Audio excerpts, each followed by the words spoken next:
Kat Su nasi kerabu. Kita dapat 2 order kat sini. Ramai makan nasi kerabu pagi. 296 dengan 917. 917. Okey. Aku first time ambil kedai ni. Rupanya dia collect dekat ujung sana. Dah siapkan untuk rider. Aku tak tahu. Tak apalah. Janji dah collect. Kita hantar 096 dahulu. 096 kita hantar dulu. Jadi 917 kita letak bawah. Letak bawah. 096 kita letak atas dia. Kan kemas. Okay, jom kita hantar yang pertama. 1.4 km je. Dekat. Hari ni hantar semua dekat-dekat. Tadi hantar 1.5.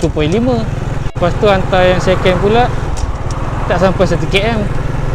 Yang ni hantar 1.3. Alhamdulillah lah. Hantar dekat-dekat ni pun semuanya satu rezeki. Cepat kita collect, cepat kita hantar, cepat dapat payment. Jom kita hantar pertama dulu. 1 kilo lagi. Let's go. Dia ada mesej tadi customer ni. Dia cakap nanti letak dalam bakul. Oh tu bakul. Okey, baik. 096. Okey, betul. Kita letak dalam bakul. Kita ambil gambar.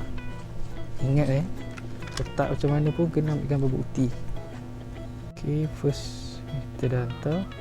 Yang kedua sejauh, alhamdulillah dekat lagi 1.1 km je. Rezeki hari ni. Sampai rumah kedua. Tak tersi. Okey, baik. Sama. So mana yang nak beli beg hitam aku ni ataupun nak beli clip ni, ada je dalam showcase profile aku. Boleh lah check out. Harga tak mahal pun, murah je. RM6.60. Alhamdulillah.